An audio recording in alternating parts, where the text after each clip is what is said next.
Bismillahirrahmanirrahim. Assalamualaikum warahmatullahi wabarakatuh. Apa kabar? Kembali kita hadir dalam mata kuliah Sosiologi Pedesaan. Dan pada pertemuan ini kita akan membahas tentang interaksi sosial.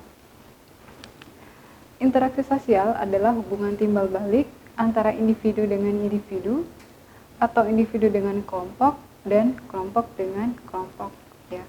Jadi kalau hubungan timbal balik antara individu dengan individu itu biasanya ada dua orang yang saling berkomunikasi, gitu ya.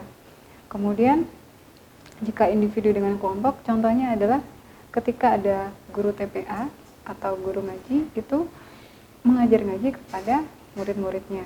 Sedangkan hubungan timbal balik antara kelompok dengan kelompok itu misalnya antar suku yang saling berperang, gitu ya. Nah, interaksi sosial itu ada beberapa syaratnya, ya. Yang pertama harus terjadi kontak sosial, ya. Kontak sosial ini melibatkan hal yang bersifat fisik maupun non fisik. Kontak sosial yang sifatnya fisik itu artinya bertemu atau berkontak secara langsung, face to face, ngobrol dengan lawannya pada kondisi atau dalam posisi yang sama, gitu ya. Kemudian yang kontak sosial non fisik itu bisa dilakukan melalui hal-hal yang membantu komunikasi, misalnya melalui media sosial, kemudian melalui telepon maupun surat menyurat, gitu. Artinya kontak sosial secara non fisik itu interaksi yang tidak terjadi secara langsung, gitu ya. Nah, syarat interaksi sosial selanjutnya adalah adanya komunikasi, ya.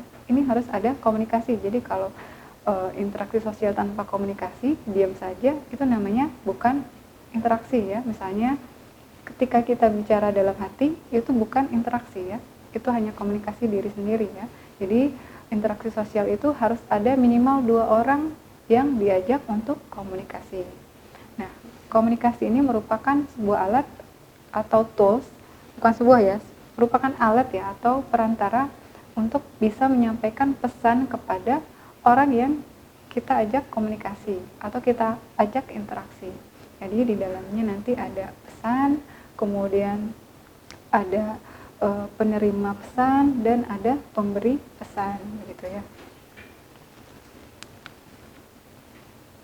Nah, faktor-faktor yang ada dalam interaksi sosial itu yang pertama ada simpati, yaitu kecakapan untuk bisa merasakan atau memahami apa yang dilakukan, dialami atau diderita orang lain. Jadi sikap simpati ini harus ada dalam setiap orang, ya. Kalau tidak ada, maka kita tidak bisa menghargai orang lain, begitu ya.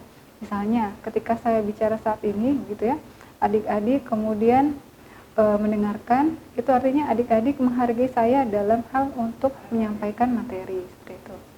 Kemudian faktor yang kedua adalah sugesti, yaitu memberikan suatu anjuran atau sikap tertentu pada orang lain dan orang tersebut dapat menerimanya atau membalasnya. Jadi kita mengarahkan kepada lawan bicara kita atau orang lain agar mau mengerti atau menuruti atau mengikuti anjuran yang kita sampaikan, ya, seperti itu. Kemudian imitasi adalah perilaku meniru yang berdampak positif dan negatif bagi seseorang, ya. Kalau berdampak positif maka itu akan sangat baik, ya, bisa berdampak untuk kehidupan selanjutnya juga. Kalau berdampak negatif itu yang kemudian bisa menimbulkan hal yang buruk seperti terjadinya kriminalitas, kemudian terjadi tindak-tindakan yang tidak diinginkan, seperti itu. Kemudian faktor yang lain adalah identifikasi, yaitu kecenderungan manusia untuk menjadikan dirinya seolah sama dengan orang lain. Jadi misalnya di dalam masyarakat desa, gitu ya, seorang petani itu akan disebut petani jika dia memiliki mata pencarian di bidang pertanian seperti menanam, kemudian berkebun atau berladang. Nah, orang lain yang awalnya bukan petani, ketika dia beralih mata pencarian dengan bercocok tanam, maka dia secara otomatis atau dengan sendirinya akan berubah identifikasi dalam hal mata pencarian sebagai seorang petani. Gitu. Nah, bentuk-bentuk interaksi ini ada beberapa pakar yang mengatakan interaksi terdiri dari beberapa hal. Nah, yang pertama menurut Gilin dan Gilin, interaksi itu bisa dalam bentuk proses sosial yang asosiatif, kemudian juga bisa berbentuk dalam proses sosial yang disosiatif. Nah, menurut Kembalyong, bentuk-bentuk interaksi itu ada yang sifatnya oposisi, kemudian kerjasama, dan diferensiasi. Dan menurut Surjono Sukanto dan Abdul Syani, bentuk-bentuk interaksi itu ada dua, yaitu proses sosial yang asosiatif maupun proses sosial yang disosiatif. Nah, apa saja proses-proses atau bentuk-bentuk interaksi sosial yang dimaksud dalam para pakar ini membagikannya? Maka kita akan bahas satu-satu. Yang pertama adalah proses sosial yang asosiatif atau proses sosial yang mengarah kepada persatuan, ya. Artinya jika seseorang atau kelompok memiliki kesamaan pandangan yang mengarah pada persatuan, ya. Jadi hal-hal apapun yang mengarah kepada persatuan itu namanya proses sosial yang asosiatif. Nah, bentuk interaksi dalam proses sosial asosiatif ini ada yang pertama kerjasama, kemudian akomodasi, asimilasi, dan akulturasi. Nah, untuk yang kerjasama ini bisa terjadi karena beberapa hal. Yang pertama, kerjasama spontan itu terjadi begitu saja, ya. Misalnya ada sebuah rumah yang mengalami musibah kebakaran, maka penduduk bekerja sama secara spontan bagaimana caranya memadamkan api yang melalap sebuah rumah atau yang akan membakar sebuah rumah, gitu. Kemudian kerjasama yang langsung itu jika kerjasamanya berasal dari hasil perintah atasan atau penguasa. Misalnya dalam sebuah desa ada kepala desa yang memerintahkan kepada masyarakatnya untuk melaksanakan kegiatan ronda malam misalnya, karena maraknya pencurian dan kasus kriminal di desa. Maka kerjasama yang dilakukan adalah kerjasama yang sifatnya antara pemerintah desa dengan masyarakat desa agar menjaga keamanan masyarakat desa. Kemudian ada kerjasama yang sifatnya kontrak, ya. Ini kerjasama atas dasar tertentu, misalnya desa dengan pemerintah daerah, begitu, ya. Itu melaksanakan program yang memang program milik pemerintah daerah untuk desa, gitu, ya. Itu biasanya ada semacam kontrak kerjasamanya, begitu. Atas dasar tertentu, misalnya dasarnya adalah kesehatan, maka ada hal-hal yang menjadi dasar seperti dasar-dasar yang berkaitan dengan kesehatan, gitu, ya. Seperti misalnya pendirian MCK atau pelaksanaan Posyandu, seperti itu, ya. Kemudian kerjasama selanjutnya adalah kerjasama tradisional, di mana kerjasama ini adalah bagian atau unsur dari sistem sosial, ya. Jadi di masyarakat desa itu biasanya ada adat istiadat yang mereka jalankan, misalnya ada syukuran ketika menjelang panen, ya. Itu biasanya semua petani dan masyarakat desa itu akan bekerja sama bagaimana caranya menyelenggarakan upacara syukuran tersebut, begitu. Nah, wujud kerjasama itu bisa berupa kerukunan, bargaining, kooptasi, dan koalisi. Kerukunan itu mencakup gotong royong dan tolong menolong. Ini hal yang sangat familiar, ya. Kemudian bargaining itu merupakan negosiasi atau perjanjian pertukaran barang atau jasa antara dua organisasi atau lebih, antara dua individu atau lebih. Itu juga bisa terjadi bargaining. Jadi contohnya adalah ketika ada seorang petani yang ketika dia menanam, dia memerlukan tenaga kerja, maka dia akan negosiasi dengan orang lain atau masyarakat desa lain untuk mendapatkan tenaga kerja sehingga dalam kegiatan cocok tanam itu bisa berjalan lebih baik atau lebih mudah, seperti itu. Kemudian kooptasi adalah proses menerima unsur-unsur baru dalam kepemimpinan atau pelaksanaan politik.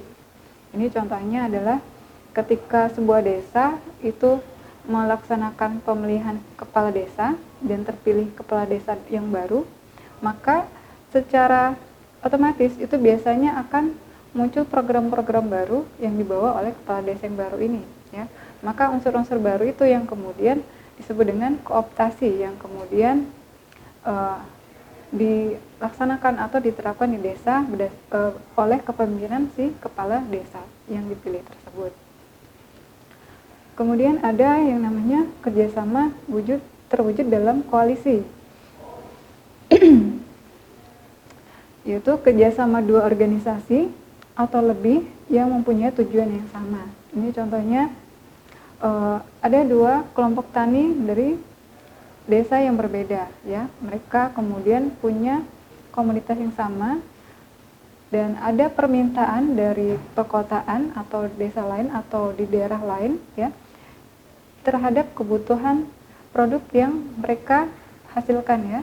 Nah, kalau diperoleh dari berasal dari satu desa, maka itu mungkin tidak mencukupi. Maka si kelompok tani ini akan berkoalisi dengan kelompok tani yang lain untuk bisa bekerja sama sehingga mampu memproduksi atau menghasilkan produk yang sama yang dibutuhkan oleh masyarakat lain di daerah lain, seperti itu.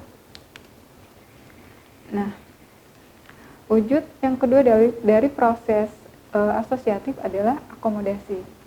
Jadi kalau secara definisi, akomodasi adalah tempat kediaman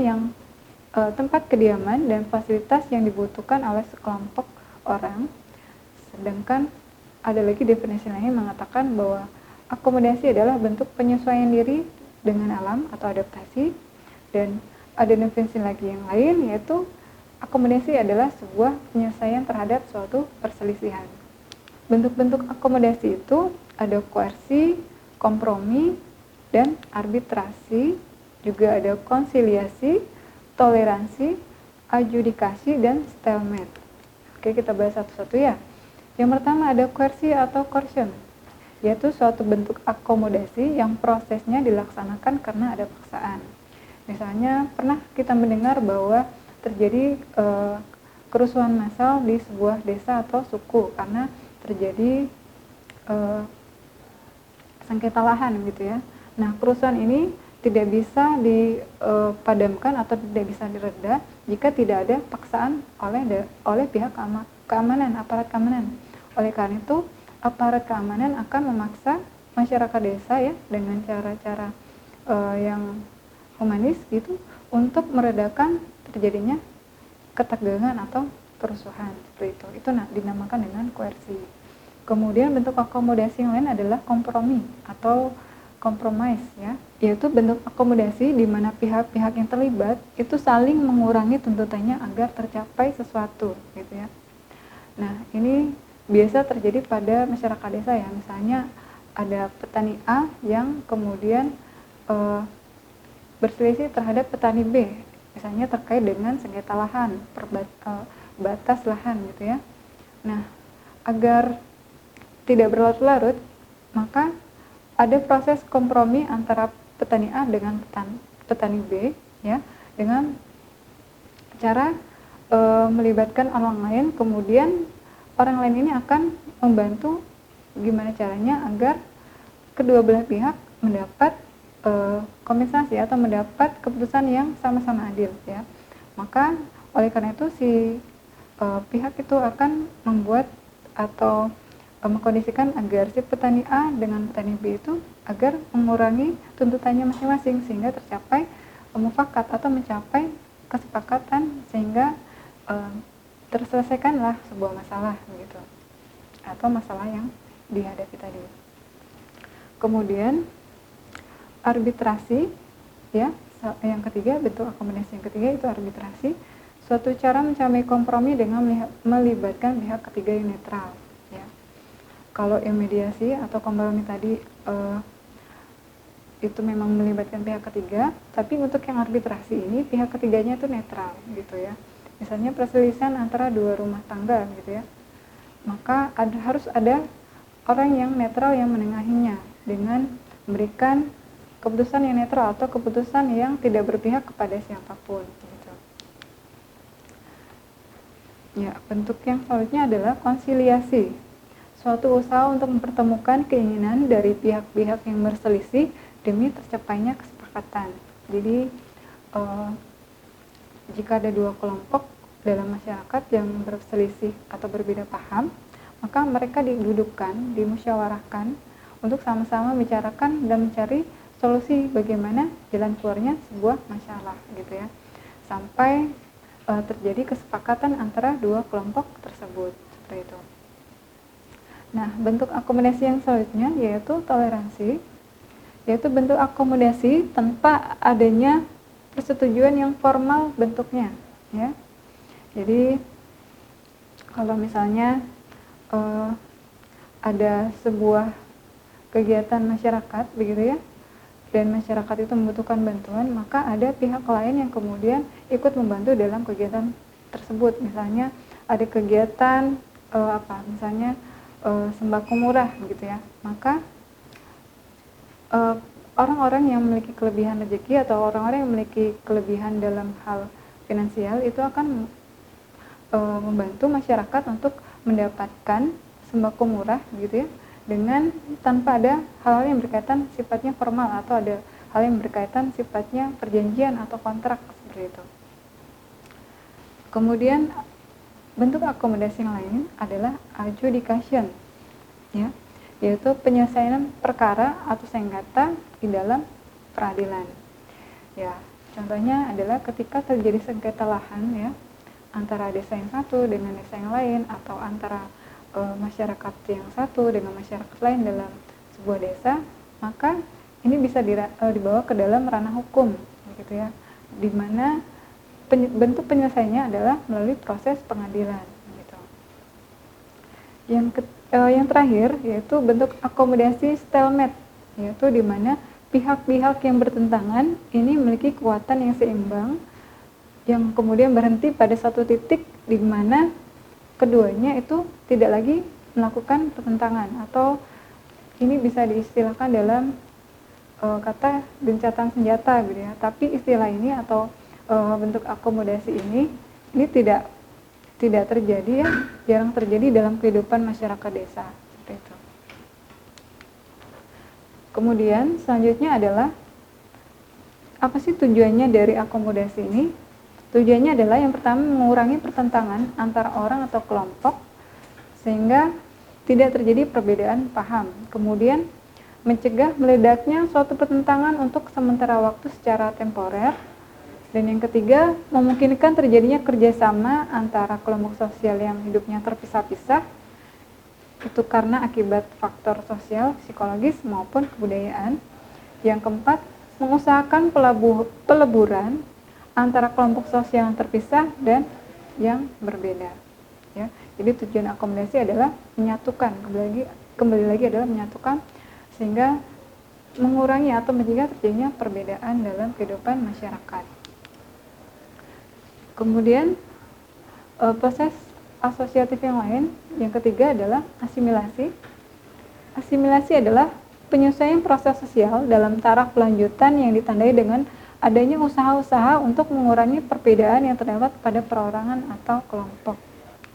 Faktor-faktornya ini ada beberapa.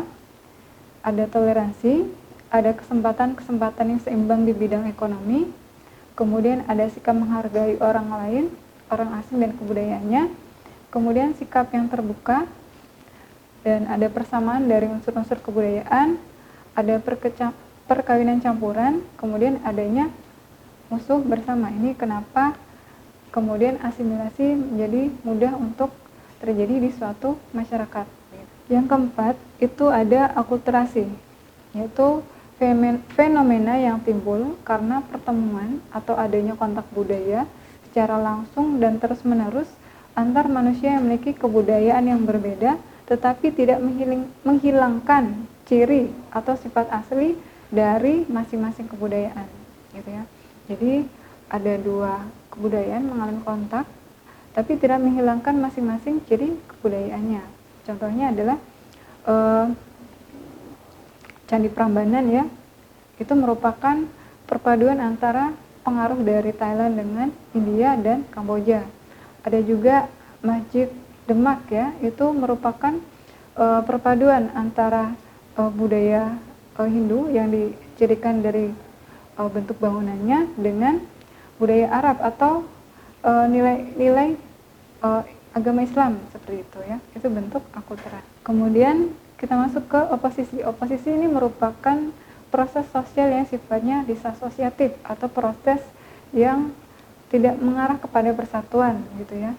Nah, oposisi ini merupakan cara berjuang atau melawan seseorang atau sekelompok manusia untuk mencapai tujuan tertentu. Jadi kalau sebuah kelompok itu mengarah ke A, maka oposisi ini bisa jadi dia akan mengarah ke sebaliknya atau bertentangan seperti itu. Nah, jadi proses disosiatif itu merupakan interaksi sosial yang tujuannya saling berkompetisi ya, dalam rangka mencapai tujuan-tujuan tertentu ya.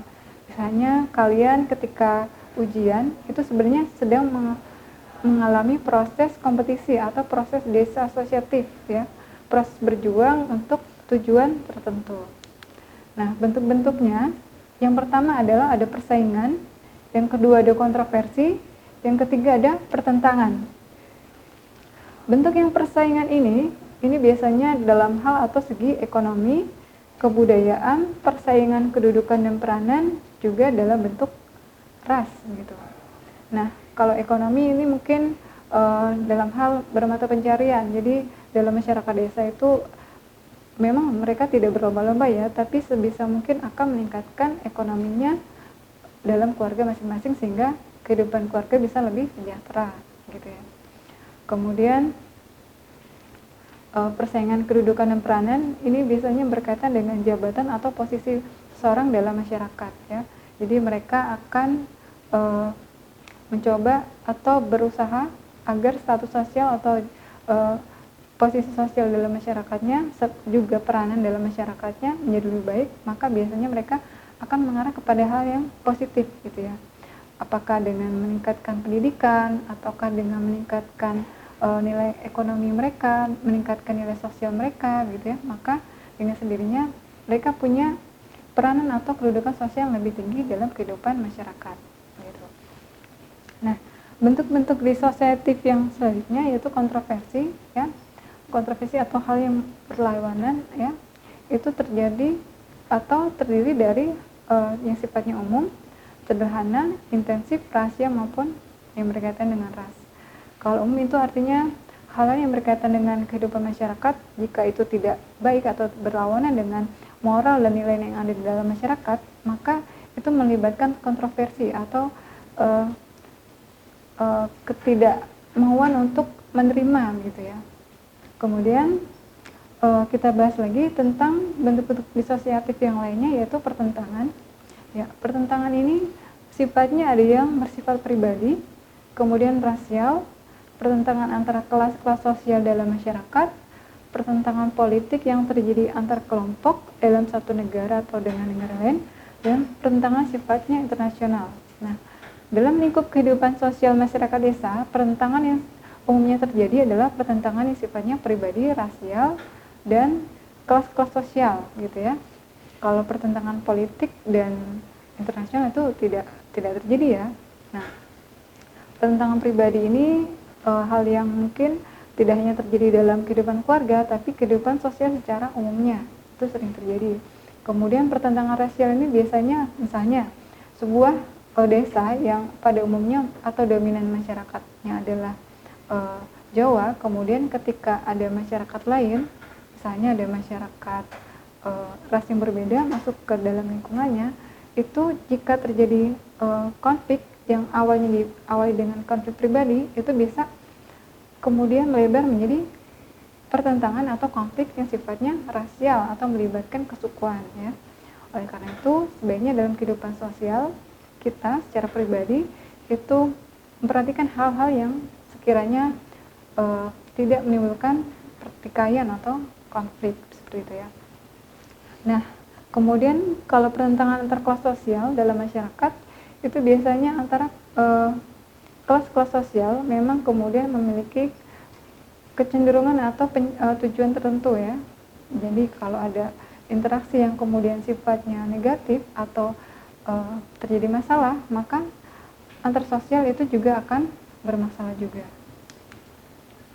Ya, demikian yang bisa saya sampaikan pada kesempatan kali ini, dan kita Nanti jumpa lagi minggu depan ya. Saya ucapkan terima kasih. Assalamualaikum warahmatullahi wabarakatuh.